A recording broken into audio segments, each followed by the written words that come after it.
ये चार कर्म मनुष्य को सुख देते हैं और ये चार कर्म दुखी बनाते हैं। सेठानी और गरीब घर की स्त्री की कहानी।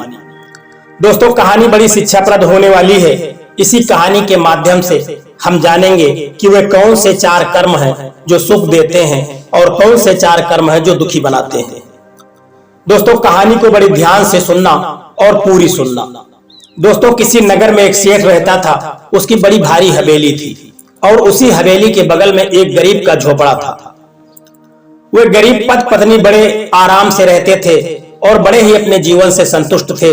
पति जो भी कमा करके लाता था वे दोनों आराम से भोजन बनाते और खाते थे। जब सेठ की पत्नी कभी कभी अपने घर से बाहर निकलती और वह गरीब घर की स्त्री भी अपने घर से जब बाहर निकलती तो वे दोनों आपस में बैठ करके बड़ी देर तक बातें किया करते थे। एक दिन की बात है कि सेठानी ने उस गरीब औरत से पूछा कि आज तुमने रसोई में क्या बनाया है। उस गरीब औरत ने बताया कि आज हमने हलवा, पूड़ी, खीर और मालपुआ बनाया है। बहन, आज तुमने क्या बनाया है? उस गरीब औरत ने सेठानी से कहा। तो सेठानी कहने लगी, आज मैंने दाल, चावल, रोटी, सब्जी ये सब कुछ बनाया है। लेकिन सेठानी के मन में एक बात खड़क गई। वह सोचने लगी, हमारे पास तो धन की कमी नहीं है, फिर भी हम इनसे अच्छा भोजन क्यों नहीं कर पाते, और इनके पास हमारे बराबर धन भी नहीं है लेकिन ये लोग हमसे अच्छा खाते हैं। सेठानी के मन में यह बात बस गई और सेठानी जब अपने घर पर पहुंची, शाम को जब सेठ अपने काम से वापस लौटा तो सेठानी सेठ से कहने लगी कि हम अमीर भले ही हो, हमारे पास धन ज्यादा हो, कोई बात नहीं है, लेकिन फिर भी हम इतना अच्छा भोजन नहीं कर पाते जितना कि गरीब लोग करते हैं। आज मैंने उस गरीब जो हमारे महल के बगल में जो झोपड़ा बना हुआ है उसमें रहने वाली औरत से जब पूछा कि तुमने क्या बनाया है आज की रसोई में, तो वह कहने लगी, हमने मालपुआ और खीर और पूड़ी बनाई है, और जबकि हमने ये सब चीजें आज की रसोई में नहीं बनाई थी। हम लोग तो कभी कभी ऐसी चीजों को बनाते हैं।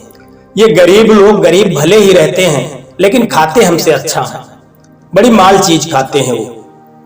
सेठानी ने जब सेठ से यह बात कही तो सेठ ने कहा कि अरे, अभी वो लोग 99 के चक्कर में नहीं फंसे हैं। जिस दिन वे 99 के चक्कर में फंस जाएंगे वे खाना पीना सब कुछ भूल जाएंगे। सेठानी कहने लगी कि ये 99 का चक्कर क्या होता है।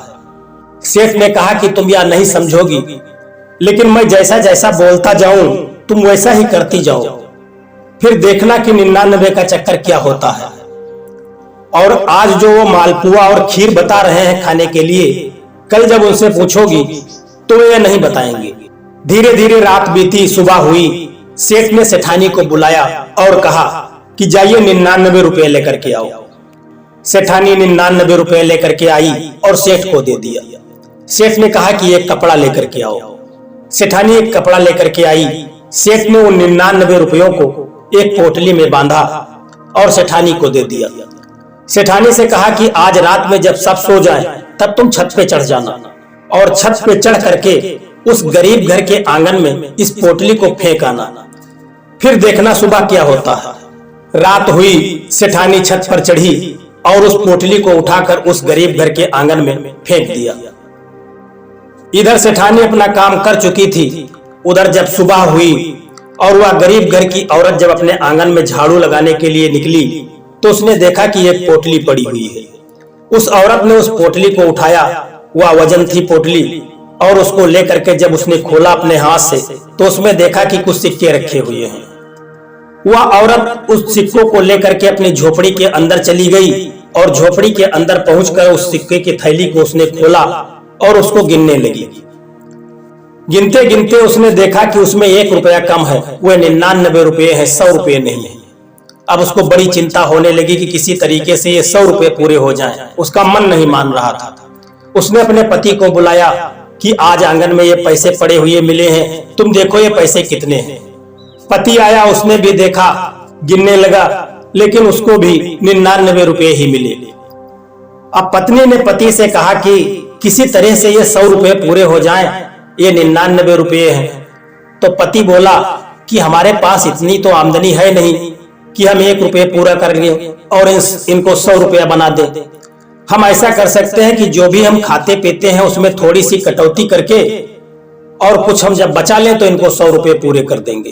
पर पत्नी ने दोनों ने सलाह किया और वे बात मान गए। दूसरे दिन से उन्होंने अपने खाने पीने की चीजों में कटौती करना शुरू कर दिया और धीरे धीरे हफ्ते 2 हफ्ते में 1 रुपया बचाकर उनको 100 रुपया पूरा कर लिया। जब वो 100 रुपये पूरे हो गए तो वह पत्नी अपने पति से कहने लगी, आज तक हमने तो बड़ी मूर्खता की, जो भी पाया सो खा लिया, अब हम ऐसा नहीं करेंगे। आज से हम लोग अपने खाने पीने में कटौती करेंगे और धीरे धीरे हम पैसों को बचा कर रखेंगे। इधर पत्नी में यह बातें हो रही थी और उधर सेठ ने सेठानी से कहा कि अब जब वह गरीब घर की औरत तुमको मिले तब उससे पूछना कि आज तुमने रसोई में क्या बनाया है। कुछ दिन बीते, सेठानी ने जब उस गरीब घर की औरत से पूछा कि आज बहन तुमने रसोई में क्या बनाया है, तो उसने कहा कि मैंने आज रोटियां बनाई थी और साथ में ही नमक पीसा था और उसी के साथ हमने रोटी खाई है। सेठानी घर को वापस गई और सेठ से बोली कि आज उसने तो रोटी बनाई और नमक पीसा और उसी के साथ उसने भोजन किया। सेठ ने कहा, देख लिया तुमने 99 का चक्कर, ये होता है 99 का चक्कर। जो व्यक्ति 99 के फेर में पड़ गया वह व्यक्ति न तो ठीक से खा पाएगा और न ही ठीक से पहन पाएगा। दोस्तों, ये 4 प्रकार के कर्म मनुष्य को दुख देते हैं और ये 4 प्रकार के कर्म मनुष्य को सुख देते हैं। सुख देने वाले कर्म इस प्रकार हैं कि जिसके पास धन का अभाव न हो और धन पैदा करने वाली विद्या का ज्ञान हो, वह व्यक्ति सुखी रहता है। दूसरा, जिस इंसान की पत्नी मधुर बोलने वाली हो और पति के अनुकूल आचरण करने वाली हो, वह इंसान सुखी रहता है। तीसरा, जिस इंसान के मन में लोभ, ईर्ष्या, अहंकार और शंका का अभाव हो, वह इंसान भी जीवन में सुखी रहता है। और चौथा, जिस इंसान के पास वाणी मधुर हो, उसकी आवाज अच्छी हो, वह सबसे मीठा व्यवहार करता हो और उसका पुत्र आज्ञाकारी हो, वह इंसान अपने जीवन में सुखी रहता है। और ये 4 कर्म मनुष्य को दुख देते हैं।